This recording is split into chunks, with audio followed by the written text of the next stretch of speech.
Our guest today is Nick Grinberg, co-founder and head of strategy at Next & Co. Next & Co are Australia's top independent digital marketing and media agencies in Australia. It was an amazing chat with Nick. We dove into his personal journey and he gave us heaps of great insights into what you can do to improve your business. Welcome to The Leap, a business journeys podcast where we dive deep into the journey of business owners to learn from their successes and failures. Our goal, it's a simple one, to help more businesses succeed.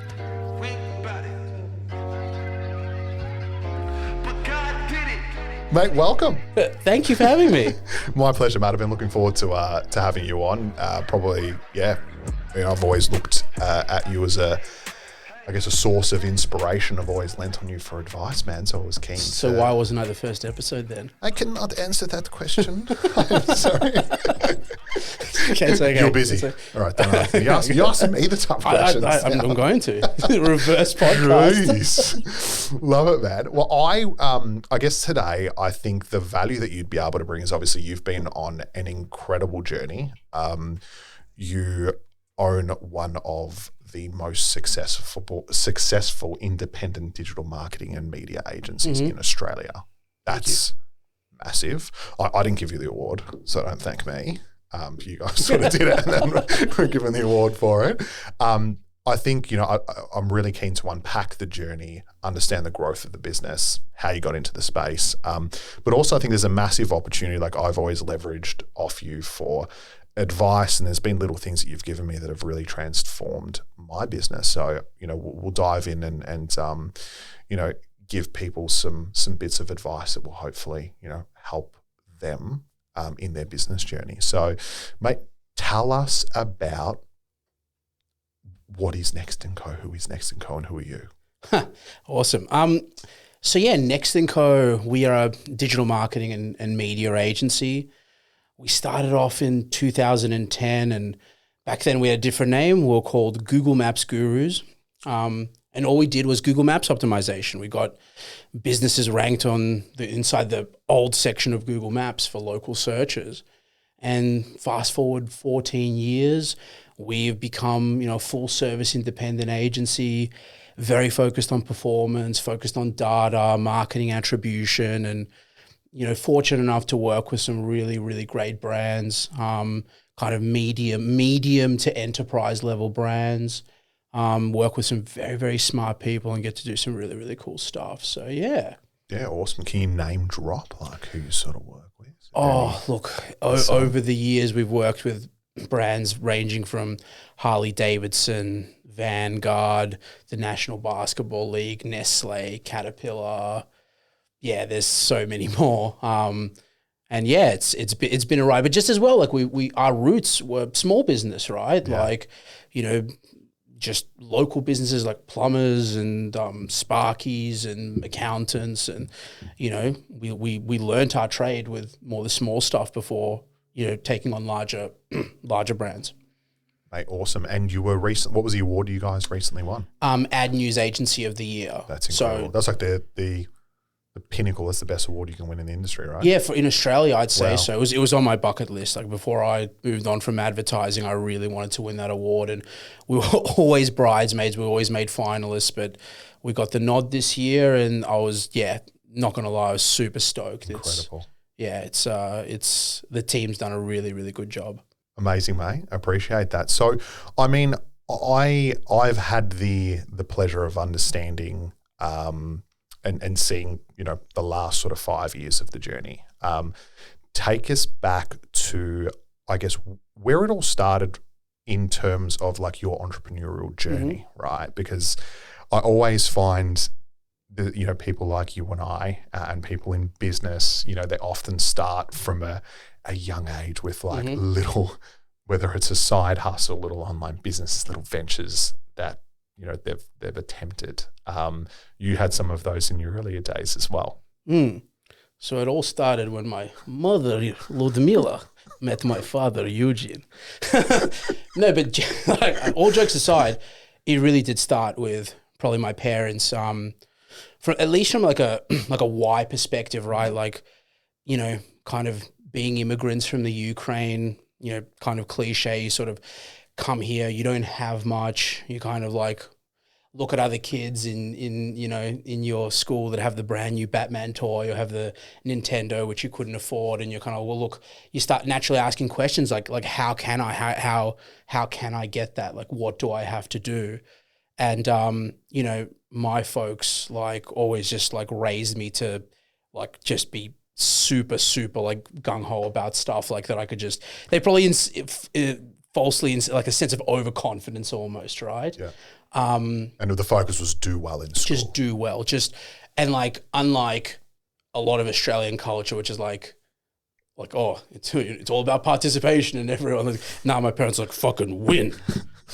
like my mom would like literally call up my, like I think it was like in year 2, and she'd ask my teacher, it's like, where was my son ranked in mathematics? It's like, they didn't have ranks. I didn't even think they gave like A's, B's, or C's back then. But like my mom just wanted to know. So like in a sense, that was the bedrock, I think, of like some of at least what made myself and my business partner successful, was like we didn't fuck around. Like we knew we needed to perform, and I knew the difference between performing and not performing. Mm-hmm. So I guess when I finished school, I went into nutrition and dietetics, which was just a bit of a random choice for me, but I ended up fucking hating that. Like, absolutely just wasn't right for me. Like, hospitals just suck. Like, yeah, that's where a dietitian mainly operates. And I remember taking a year off, and how did that go down? With my parents, not too well. Yeah. Nico, why you do this? You break our heart. And I was like, you know, aside from like partying and smoking a lot of weed, like I did my best to try start a few businesses, and digital was just the thing that was popping out at the time. And like I tried to do an online auction site, and I had this like online shoe store, and I did affiliate marketing for a while, which is like where you promote other people's products for a commission. And, you know, just through that, I built out this like fundamental digital knowledge. And this was like circa 2007, where, you know, there was no real digital marketers. There was like, digital marketing really wasn't a thing. And then, you know, I did go back, I did finish my degree just because I like to finish it. Knew I was never going to work a day in the industry of dietetics. Went to work in an ad agency where I met my current business partner, and I kind of got into the more business development side of things, right? So, you know, I started work at the start of the GFC. So good timing. 2000, yeah, fucking great timing. And I had no base salary.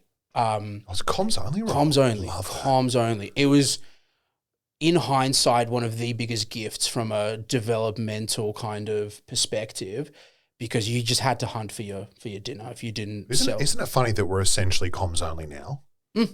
Yeah. Yes. It was. Yeah, you're right. It's a very entrepreneurial job to have, right? Like, so I guess worked that role for 2 years, and I met my business partner there, and he was, you know, loosely, when we started the business at the time, he was the fulfillment side, and I was the let's go out and get business side. Mm-hmm. And, you know, because I'd practiced that for 2 years, I was okay to like pick up a phone and cold call. I was okay to do some email outreach, like, because they wouldn't have really given you anything, right? Like everything that you brought into the bit, they didn't give you leads or anything like that. No, I mean, there was like they were like a decent agency at the time. They had a rep, they had some clients, but like I didn't give a shit about their existing clients. I was out there, you know, using their rep and case studies and stuff, but, you know, still canvassing off my own back, right? Like making those calls, making those emails, doing the networking thing, like, you know. So yeah, I think that was probably a big advantage, right? So I had a 2-year proving ground where, you know, I could just practice. And that was really good, because I like wasn't, you know, one of probably those fundamental questions that any small business owner, startup has is like, well, how do I get the business? And I think even before we started, I was like pretty confident that even if you switch their brand to mine, that I was like, oh, cool, I've done this. Like there's not going to be that materially different. So that was really cool. Yeah. And I guess what's interesting there is as well, like you weren't really leaving. I mean, always the biggest challenge is when you go out on your own, you're usually leaving the safety and security of a base salary. Right. You didn't have that. No. Yeah. I mean, in reality, I knew I was comfortable in other senses. Like, you know, I had support from that. I knew that like if I sold a project, you know, it would get done. Right. I knew that, you know, if I needed to bounce something off of someone, I'd have people in the team I could speak to. But yeah, no, insofar as my own personal income, like it was literally the definition of literally you're only as good as your last quarter. And yeah, so it just didn't feel like a big jump, you know? Maybe for my business partner it did because he had a base, lucky son of a bitch. But you know, at the time he couldn't sell for shit. How did you sell those services during COVID? Like I mean, not during COVID, during the GFC, like I've been through COVID. That was difficult, right? Like no one was hiring or using our services during that period. So, I'm guessing GFC was very similar. It was. So I sold a lot of like SEO or search engine optimization, getting websites on the front page of Google. And I did make some cold calls, but I'm going to be 100% honest. I was really lazy. So I didn't really like making cold calls. So what I did was I got one of the guys. So this agency was like a real tech-focused agency. And I got them to scrape me the entire database of the Yellow Pages. So, and what I would do is I would send out emails to the data, to basically to all these businesses, and how, you know, the emails would be titled something like searching for hairdresser, searching for plumber, searching for X. Like it would dynamically insert the category that business was in. And I'd write these like emails that would seemingly be personalized. And they'd be like, hi there, you know, I was searching for a hairdresser in insert suburb on the front page of Google, couldn't find your business. You know, I know you list in yellow, so I know you Yellow Pages, so I know you care about local advertising. Let me know if you want to have a chat about getting you ranked on the front page of Google. Incredibly effective. Like that was so fucking incredibly effective. And see, I mean, that's smarter than just cold calling, right? So I'd send out like you just build an inbound strategy. Yeah. And I would just, whenever I'd need more leads, I would just press a button and within the next week, there'd be like an extra like 40, 50 conversations for me to have. Wow. And that was cool because like, I think, you know, we were talking about it earlier. We're now at the point where everyone is just being inundated with spam. You know, we'll get you on the front page of Google, we'll do this, agencies. It wasn't like that at the time. You know, this was a relatively, you know, kind of blue ocean for me. You know what blows my mind? 90% of those emails I get aren't personalized, land in my junk mail and are sent to my generic, like hello@ethos360.com.au email address. And I'm like, how in God's name would I trust you when you can't even like get the fundamentals right of personalizing the email and getting it to land in my inbox? It's like that mass blitzkrieg approach. Like it's just shocking. It clearly works if you're like, I know you're running those like Prince of Nigeria scams. Like, you know, you just need some stupid kind you mean that's a scam? What? I'm not gonna meet him. I'm an idiot.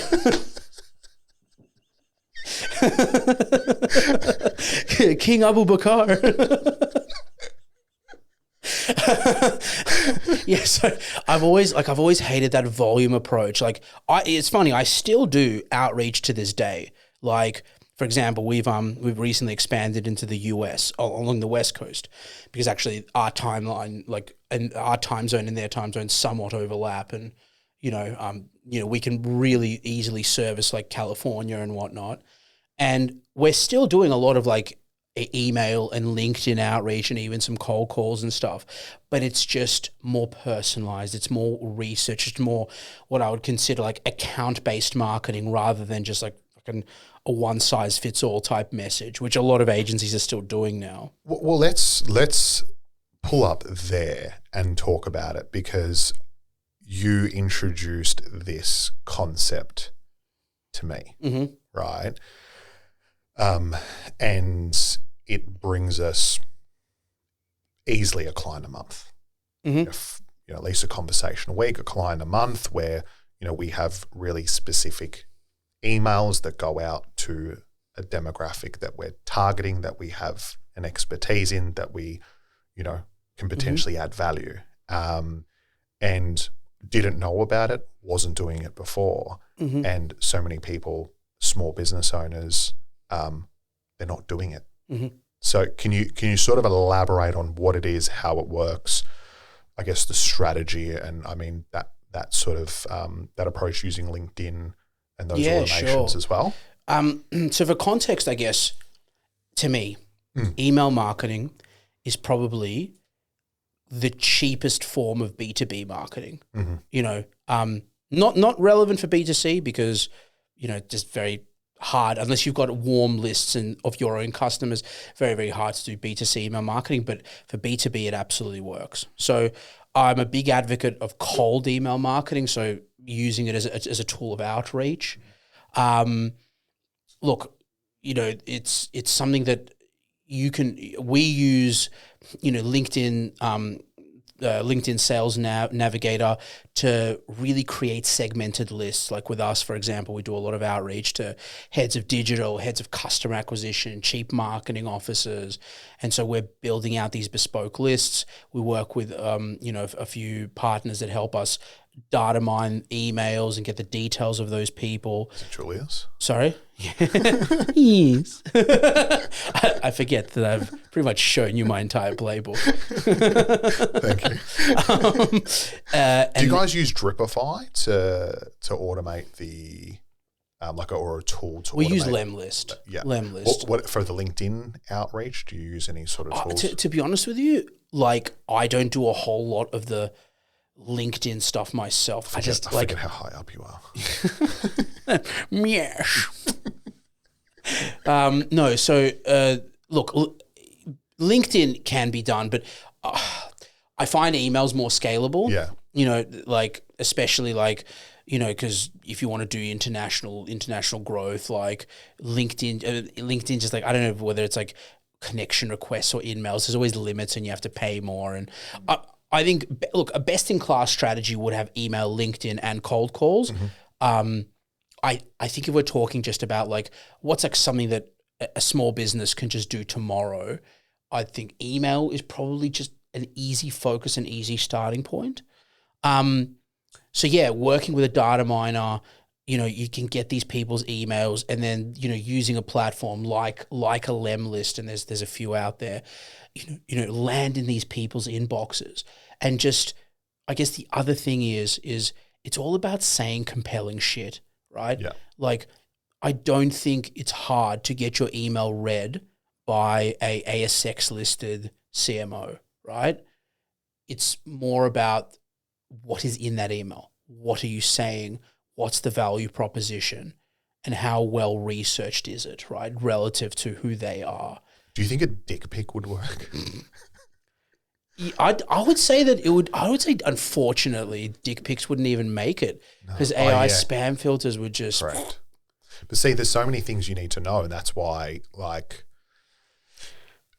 not sending. No, dicks but emails. I mean, you don't know until. I mean, I've been lucky enough to leverage off your knowledge and know that you can't send links, you can't include certain things in there. Do you know, I even heard a wild one there that a friend of mine who's in cybersecurity says if you AI these days will detect super salesy language, just words, being if this is a limited time offer, or, you use the word free too much, it'll actually detect language patterns and combine it with other things it's an unknown email with some really weird language in there, spam, or So wow.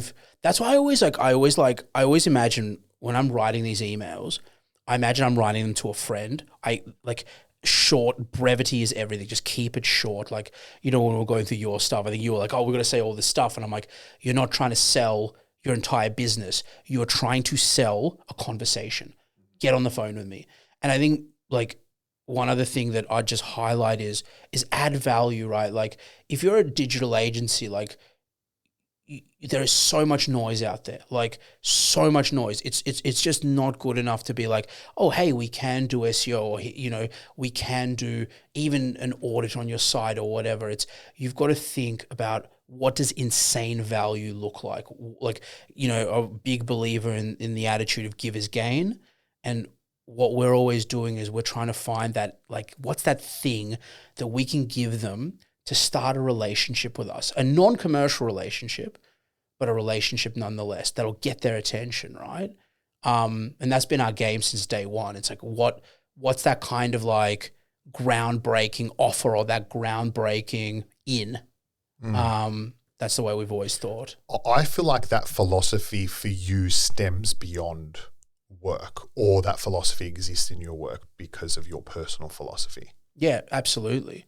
I just think it is good to help people, right? Like, why else are we on this earth if not for like just helping each other? It's so, I heard this like theory a while back that like, I was talking about like social experiences, and you can have a social experience, and if you have it with more people, you have that social experience, but then you enjoy the social experience more with more people because it's sort of, and I obviously, I guess now I'm thinking about it, it depends on what kind of social experience I was going to say. But like, there's a degree of like social badge value. It's like if 3 people witness something, it's like you get to exchange the stories of that thing and generally, enjoy that thing together. And I just find that helping people, especially if you've got something in excess, share it, build your table bigger, bring people into your world. And like, for me, like when I think about like even doing stuff like this, like I love getting the opportunity to speak about this stuff because I mean, it's great for my ego, but like it's just like, nice to know that people can benefit and they care about this potential lifetime of knowledge you've built up. 100%. And that's the idea behind the podcast, right? Like I'm super fortunate, that I have clients and friends that have been on these journeys, and I get to pick their brain and learn all these sort of things that have helped me and enable my business to grow. And people aren't as fortunate. They're isolated. They're surrounded by parents that are like, absolutely not. Like you're not going into business, surrounded by friends that they're in that. I guess that mindset of like, no, you get a job and that's it, so hopefully. And that influences you, doesn't like it influences you because you're like, you end up like, your attitude to anything is like the average of the people around you. Mm-hmm. And if, you don't have anyone that is like, hey, like you can do this, here's how, it's a bit scary, but go for it. Like what's the worst that can happen? Like you hear language, if you don't hear language like that every day and influences like that every day, you don't go for it. Yeah. 100%. I think the big nugget of, I guess, wisdom here, for businesses that are in the B2B space, if you are sitting there calling mainline numbers, and if you are sitting there crafting, an email and trying to find that person's details and it takes you 15 minutes to do so, it's probably not an effective use of your time, right? There are tools, there are platforms that you can use to automate that outreach, but the key thing is to make it super personalized and add value. Yeah, absolutely. Absolutely. Like I've always, there was a book that I read a while back. It was called Blue Ocean Strategy. I don't know if you're familiar with it, but it's like this concept of like, do something new, right? Like, so Blue Ocean, like they were saying red oceans are like where companies compete on known factors, like price or speed or, service, right? These are all known factors, whereas blue ocean is when someone comes along and is in a blue ocean by themselves where they're doing something completely different. So like, like a Cirque du Soleil were the first circus to not use animals, right? And that was they were in a blue ocean. Or like an Uber, obviously, was the first rideshare company, blue ocean. So, I always think, how can I create maybe like mini blue oceans in terms of like an offering, Well, you sort of did that, right? You created a mini blue ocean with Prometheus, right? You were essentially, and it's a good question to understand. You're not going to create, not that you're not, but it's very difficult to create something that hasn't been done before now, right? But it's about being able to do something slightly different. Yeah, and I think it's like you could view it as maybe going one step further than your competitors are willing to go. Right? Like, so where did you take it? Tell us that story. Well, I mean, there's a few over the years. I think, like when we first started, in that original SEO, and I would never do this now, but like back then, we were the first agency to say, hey, don't pay us until we get you on the front page of Google. That's in big. Itself was a blue ocean strategy. It is cowboy as shit now. And we abandoned that once we saw, like, we got copied really quickly, and there was a lot of like bad operators that took advantage of an offer like that to lock people into contracts, and it ended up being twisted into this pretty bad thing. But at the time, it got us into BRW, right? It was like we were like just off the back of that, right? Like we started running ads, we started getting a lot of inquiries, and it was like, it was wildly effective. More recently, as you said, like, working towards a more enterprise audience, we built out Prometheus. So Prometheus is a bit of proprietary ad tech that can essentially tell you how effective your digital media is and how much wastage there is in your media. So, it's really great for CMOs and, heads of digital to, audit their existing performance in their agencies. And it's a really great business development tool for us. I mean, we use it internally for our own. So you'll look at it and go, okay, you guys ran, call it 100K worth of ads last month, and you were basically putting money and spending money on the wrong shit. Yeah, so we'll say out of the 100K, 30K, which is about on average 30% is wastage. Here's wastage that went to like click fraud, because of bots and shit clicking your ad. Here's wastage that went to the wrong audiences. Here's wastage that happened because you fucking bought clicks after midnight and people were drunk. Who fucking knows? Like, there's all forms of wastage where the thing, the click, the audience you bought, the impression you bought just didn't contribute to the end conversion or the end engagement or the end thing. And, that money can be redistributed to better usage. There'll be other parts of, the campaign that another part of Prometheus can identify, here's an area of your campaign that if you pumped in another 10, 15, 20% budget, there's scale there. So, which is really cool. So is it like for you, when we talk the blue ocean theory, right, which I'm going to credit as my own theory now, Prometheus in as a concept, I mean, no one probably added a title to it before. But I mean, that's essentially what an agency will do a lot of the time. They'll audit it, but you've basically sort of created it into something that you can sort of sell and add value with. Correct. Yeah. Like, I guess a while ago, I realized and got advice from some very, very smart people that, agencies are pretty commoditized. There's a lot of agencies filled with a lot of smart people doing a lot of good work, and, we really thought about, well, what can help us get ahead, right? How do we give ourselves something to materially stand on, both from a branding perspective, but also from an operational perspective that makes us different. Because Prometheus has some, big implications. Like our media managers, the day of an average media manager at Next & Co wouldn't be the same as a media manager at another agency because that they have access to this tool, right? So we really set out to build that tech because it was aligned with our purpose, right? Like, we have our whole agency's purpose is to be measurably better, which is, in other words, it's about making sure all the work we do is commercially accountable, right? And this really helped us. We were doing a lot of it manually. We codified it and made some software out of it. Crazy. I think that's invaluable, being able to sort of, bring something new into, an existing market. And sometimes it's just, I think, talking like I've noticed in the recruitment space, right? Like, people are like, oh no, we put up ads ourselves. And it's also about educating people sometimes as to, this is what we actually do. Like, let me show you. We don't just put up ads and sift through the applicants, right? Yeah. Like, we wouldn't exist if that was the case. Like, these are the systems we use, this is the automation we use, this is who we reach out to. Like, we're trying to find the best person, not just the best person that applied for a job ad. I think we've had this conversation, but I know you do your finance and sales roles, but you really need to get into the agency and marketing space.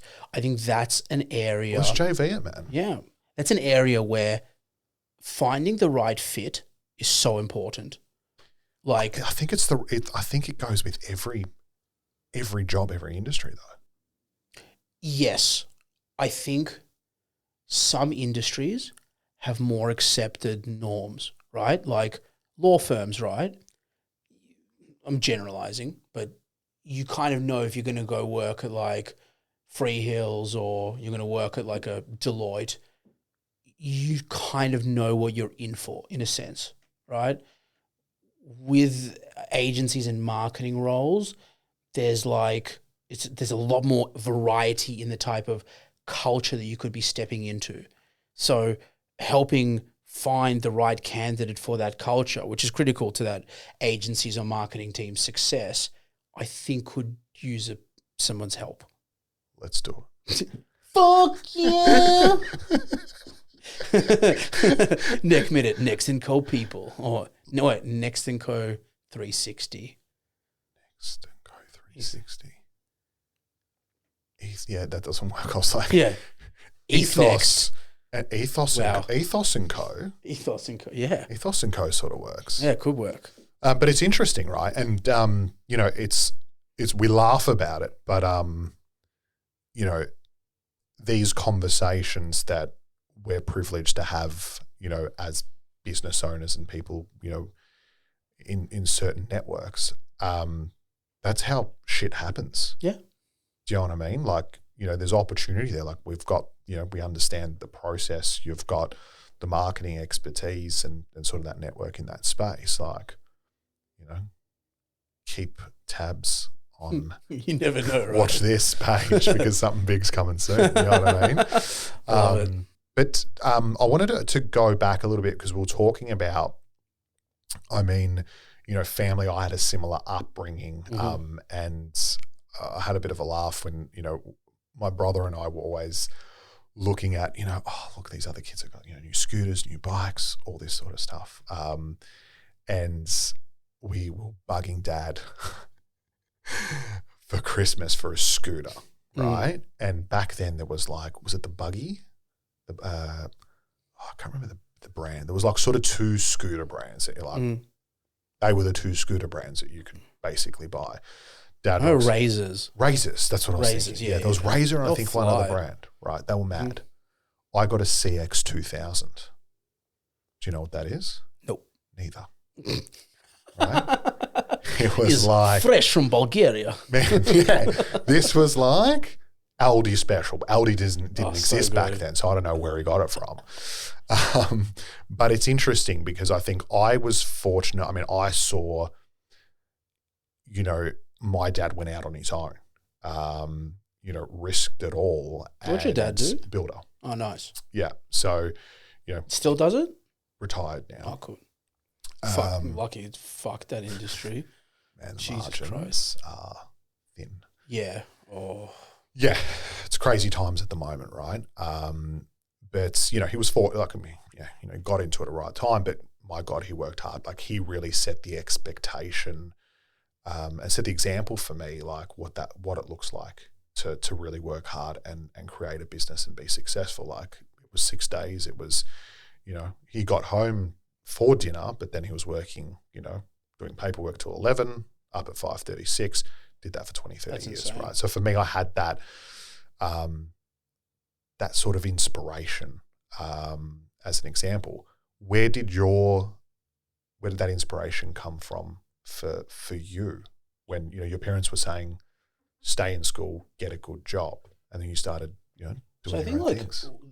whilst my parents were like really, I guess, adamant about what they thought the career path was, they still instilled a incredible sense of overconfidence in my ability into me. And like I got the confidence to make my own critical decisions. So I suppose I just knew at the time when I felt I needed to deviate from my path, I just knew, right? And I had all the confidence to jump in. Like my mum wasn't thrilled when I was, quitting my job to start a business. But, all her prep, all of the way she raised me and the way they encouraged me and the way they kind of built in, I suppose, a little bit of a work ethic. And also and this is like a bit weird, but like my folks built in a sense of entitlement into me. But it wasn't, it's like an entitlement that like, if you work at something, you are entitled to, you will get it. And it was this, it's this, I've had this sort of a belief, and it's maybe a little bit of an unreasonable one, but it is one that like I control my own destiny. And if I do work, if I really want something bad enough, I can get it with work. It might not come easy, it might take forever, but I can get it. And that was probably one of the most important lessons that my folks taught me. Yeah, sorry, I don't know if that answered your question. No, but definitely. No, it definitely did. All right. They gave you the confidence to be able to make the leap, right? Yeah. And they, I guess, in a sense, backed you because they filled you with a lot of confidence. Yeah. That you could do it. And it's like, it's always like you feel it's all these like little, it's not even one decision, it's all these like little micro decisions, right? That like, when I look at like, say, going all the way from 2010 when we started to now, there were so many times where, we could have just packed it in or grown or done something else or grown bigger or, started another service. And you're like, yeah, you just, it's having that purpose, having that North Star and having that, I guess, that confidence that gets you from like, wow, you're at this random point when you start to, I definitely didn't set out to do what we ended up doing when I started, Yeah, and I'm keen to explore and understand sort of where you're at now, and obviously from a revenue perspective, and also like sort of the exit strategy and but I think I want to go back to, all right, so you and John obviously met through work. Mm-hmm. When did you guys sort of wink at each other and go, let's get out of here? In that back alley on the first night. No, it was at about 2 years in. We both had some pretty shitty annual reviews. We felt like we were entitled to a raise that we both didn't get. And I remember we just went to lunch after said shitty annual reviews, and I can't remember who said. I said, we could do this ourselves. I think it was me because I said, I think I could do the selling. You just do the work and we'll be sweet. Like, let's fucking go. You do everything. Yeah. And then literally, like, we had our first client we had a website up within 24 hours and our first client within 24 hours, like paying us $50 a month. And then we'd quit within, we gave our notices within the next couple of weeks. So you already started it on the side. Yeah, we're just like obviously we never touched any of their clients, nothing Yeah, like all right. you know. I'm not trying to get you in trouble here. Relax. Delete this. I'm out. So yeah, and yeah, so we. So you had the confidence. You're like, I've brought on clients before. The only difference is it's different. Yeah, Different brand. Exactly. And then yeah, like we just went from there. So We you full got did it on the first- cheap, like this is another thing as well. Like we did it on the cheap. Like I'm Jewish. This is part of my DNA. My business partner's Greek. Part of your DNA. Like we're just both merchant traders, right? So like we full Jewed out. It was fantastic. But that is an awkward clip, right? But I mean, you have to at the start a lot of the time, right? Like it's very rare that you're going to have VC funding. And it's the thing, like I reject the fact that you need that, especially for an agency, right? Like you're selling intellectual property. You, strictly speaking, you don't need an office. You need an internet connection and a phone plan, right? You just need you selling IP, like whoever does the labor, which will, maybe you do have to hire for that. But with us, like, because John just did the SEO, or the Google Maps optimization, I did the sales. It was it. Like, we actually didn't hire our first staff member till into year 3. Wow. So that was, we made BRW before we hired our first staff member. Yeah, I didn't even think about that. But yes. And that was sort of off the back of that. So the biggest thing for you that because obviously, I mean, let's unpack it right, because, you get your first $50 a week client, $50 a month client. I was like the Aldi of internet marketing at the time. Right. Was the big, when was it in that journey that you introduced that, hey, don't pay us until you're on the first page? Was that the pivotal moment? That was probably about like 6 months in, I want to say. Mm-hmm.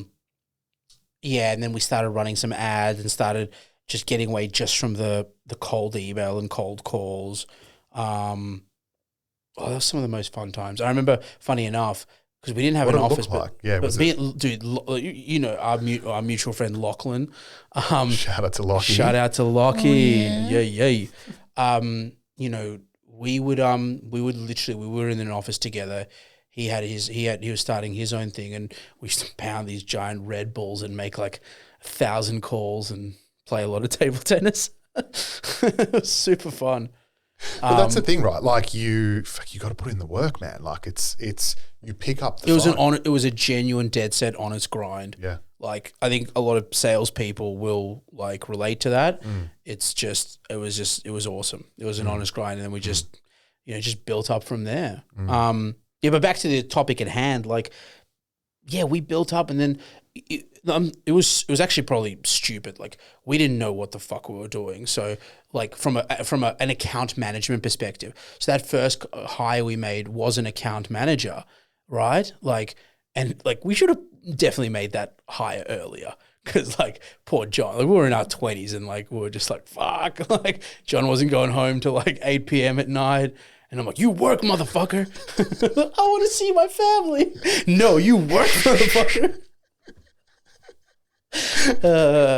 We put him to task. So before you hired, so that, you sort of redefined and went to market with something different in that, like, hey, we'll get you on the first page. Mm-hmm. That brought in, I mean, I'm guessing you didn't have to make as many phone calls to, it just had cut through. Yes. Yeah. Amazing. So like what, year 1, year 2, year 3, give me a bit of a feel for like where you guys were at in terms of, sort of like number of clients, revenue in those early days. I think year 1, because it was a pretty like a small fin year. I think we did like 40K in rev. Then, it was like a really steep climb up. We went from, I think, 40 to $250,000 to like over $1 million, then just went going up from there, and then I think when we opened up our doors to media dollars, even though media dollars obviously just pass through, but their revenues kept climbing. Yeah. Yeah, crazy. So in year 3, that was like, yep, we need an account manager. That was your first hire? Yep, that was our first hire. And like we didn't, like, here's the thing, right? We didn't know anything about running, like we were like more on the digital marketing side of things. Like it wasn't until much later that I'm like, hey, we're competing with advertising agencies, like not just digital marketing agencies, and advertising agencies that have these big clients. They have these whole ecosystems of client services and, and producers and project managers. And so we had no idea what we were doing with that. So that took us a while to figure out, well, we didn't necessarily want to bloat our head count, but at the same time, we've got to give a different kind of client experience that's beyond just you're talking to that one guy that does your SEO and you've actually got a team. Mm-hmm. So it took us a while to evolve to that. Yeah, interesting. And so from there, it was just sort of organic growth year on year, just acquiring new customers. Yeah. Clients referring on. Were there any sort of changes in strategies or anything that you did that obviously there was Prometheus and that? Yeah. It was a lot of organic growth. Like we never bought any other agencies, never grown through like an acquisition or anything. There was probably a few like step changes in terms of like even quite maybe like 4 years ago, we started booking traditional media, right? Like, so not just digital, but TV, radio, outdoor. And all of a sudden we got opened up to this type of business the client that doesn't have just a digital agency that'll book everything through one agency. So all of a sudden we got to pitch for that type of stuff, which was a big growth. Was there a reason that you didn't do it earlier? Like, why was it only 4 years ago? Honestly, the reason was a dumb one, but I didn't like to do anything like shit. And, I thought, well, why would I try to book billboards or TV spots competing with the PhDs, the OMDs, the publicists? They have buying positions that when they buy so much, they have, discounts that we couldn't possibly get. Like I just later learned that, yeah, maybe they do have those discounts. They probably go to their biggest clients. And then we just by looking at deals and doing our own negotiations, we found that we were better, right? Just like, we negotiated harder and tried better and were more clever with the way we placed our media in the traditional side of things. Plus we had that rigor from coming from digital where everything was about attribution and effectiveness, which I think a lot of traditional media agencies don't have. We just found we were good at it and just kind of went from there. Yeah, interesting. And I definitely think, you've been someone, we've ended up as a, sort of referral partnership, coincidentally. Yeah, go figure. How'd that one work out? Well, and this is the thing, right? Like we always talk about, just adding value, right? Like I'm in recruitment, but I absolutely love to learn about my clients' businesses. I think, you've got to really understand them. Mm-hmm. And a lot of the time the conversations end up, about sort of their marketing, how they generate their leads, do they use an agency? And so many people are disgruntled and unhappy with their agency. I don't know if it's because it's confusing, but is there something like how can people be aware or what can people keep an eye out for if they're using an agency?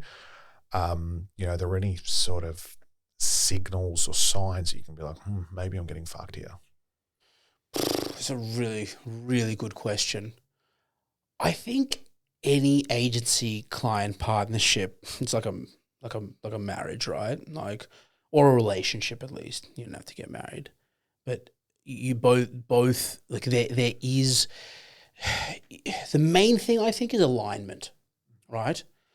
If your agency understands that you're a business and you've got commercial goals, and the agency's efforts, whether it's marketing or comms or PR, whatever it is, if they bring you closer to their commercial goals and they can justify the value that they're delivering for the money you pay them, that's a good relationship. like, yes, balls are going to be dropped. Mistakes will always be made. Human beings are human beings. So I'm a big believer in working, creating a good ways of working with your agency. Because just like in human relationships, people, the first thing they think of is, that's not working, fuck it off. I always think that if both parties are they're approaching with the right spirits, like, you always try to fix something up. But look, I think, coming back to your original question, I think if you're signs to boot your agency or getting fucked. I mean, I like to think that the market has weeded out like agencies that are straight fucking people, right? Like, but if we look at, like, for example, transparency, right? Like, a lot of there are I've heard stories of like agencies that don't want to, say, reconcile a media invoice, right? I'd be like, oh, if you spend X in media, like, and your agency's not showing you the accounts where that money's going out, or the media or the publisher invoice is like, that's a flag, right? Like, so I think transparency is a really big one. Yeah, other than that, I don't know if there's anything like that. If you've got the inkling, you're probably getting... Yeah, if you maybe, like, look, sometimes it's just also a misalignment. Like, we've kind of lost clients, or we've done our absolute darndest. It's like, look, we feel we're in your corner. We feel like we're doing the best for you, but it just didn't work out, or it just wasn't a fit. Like, I mean, like, in when we see that happening, we call it out. We're like, hey guys, this is what we're about. These are our values. This is how we conduct ourselves. If you like this, or you want to continue, if this aligns with you, let's go. But if not, like, no worries. Like, we've even broken contracts, like, where we're like, hey, we'll let someone out of a contract, like, because it's just like blatant to everyone, it's not working, and that's not worth our time, because it wastes the energy of our people. So you don't want to do business with those people that you don't align with. It's like a fucking grind, right? It's like, and especially when you're doing something that, like, requires so much creative energy, you want the reciprocation of that energy, right? Like, I'm sure you get it when you work with people and they're super jazzed to talk to your candidates and hear your advice and pick up your calls, versus when it's not like that. Like, you feel that as a human being. I mean, we have like a little internal philosophy that we work with businesses that we would work at ourselves. Yeah. Because I can't sit there and take someone out of a job and put them somewhere where it's not great. You know what I mean? So our philosophy is really simple. One thing that I just wanted to just go back to quickly before. Am I like fucking up your interview flow? No. We're going back a lot. No, we're sort of we're jumping. You're allowed to jump. We're actually allowed to do whatever the fuck we want to do. That's the best part about it. We're adults. Adults on a podcast, right? No, there was something that, I mean, obviously for smaller businesses, for new businesses out there, I think the lead generation, the automation from an email perspective, I think is massive. One thing that you helped me with, I went out when I first started and I was like, nobody is going to want to do work with a small one-man band. So we slapped up a website. It was global reach recruitment, 20 years experience. Like, it wasn't us, right? And we sat down and you're like, who are you? Why do you do this? What do you believe in? And we redefined our message, our branding, and it's made it from start to finish, from website through to conversations, client, candidate experience, the pitch, it all aligns to why we do it, why we exist, right? But it took us a few years to get it right because I didn't know you and didn't know what to do. So, like, how can people learn from that mistake and just get it right from the start? Like how important is it to get it right from the start, and how can you get it right? Yeah. Well, I think like there's a degree of inevitability in the first couple of years where you're just like, I call that the Street Fighter phase where you're just like, fuck, like you're like, you don't know what the fuck's going on and you're just like, I got to get every dollar and make sure like, this whole thing works. And so like, to a degree, when you're in that mentality, like, unless you come from a branding background, it's very difficult to be like, I need to sort my brand out. But look, I think in general, like most people confuse brand with like, I got to have this beautiful flash visual identity and I need a beautiful, website and uniforms and whatever the fuck. Like I've always thought, and the work we did together was that brand is about just what's going on inside. Like, why do you exist? What are your values? What are you trying to achieve and give to, the people you serve, like your audience?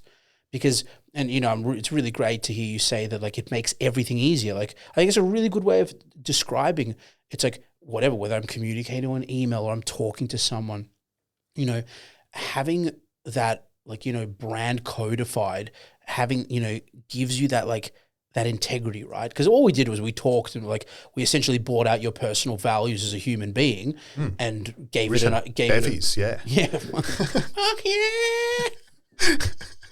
Got to clip that. There's no cuts in this, baby. I'm like thinking, I'm like, man, am I going to regret saying some of this shit? But probably not. Can't get told off by your boss. That's true. I get told off by my wife, though. She's like, you're a fucking embarrassment. But going back to it, right? So in terms of, it's about identifying the why you exist, why you're in business. Because it's going to make all your comms easier. Like, there's a really great, all of this is based around this TED talk called How Great Leaders Inspire Action by a guy called Simon Sinek, which I highly advise everyone to go out and listen to. It's like 18 minutes. And, like in that talk, he talks about, people do business with those that believe what they believe in, right? Love it. So, when you articulate that you're all about people and like when you talk to you, like you clearly see you have integrity with that approach, right? That's not faking it. So that's what people buy. It makes you far easier to buy, right? As your services. So I just think that branding process, going down and sitting down with someone that can get that out of you as a business owner sooner rather than later. And how does that then spill into everything that you do as a business? How does that spill into the way you talk? How does that spill into your visual identity? How does that spill into the way you make productize things and price things? It can just really help. Yeah, it created so much clarity. And now when we go to do something, it's so much easier. Like when we worked, with the team here,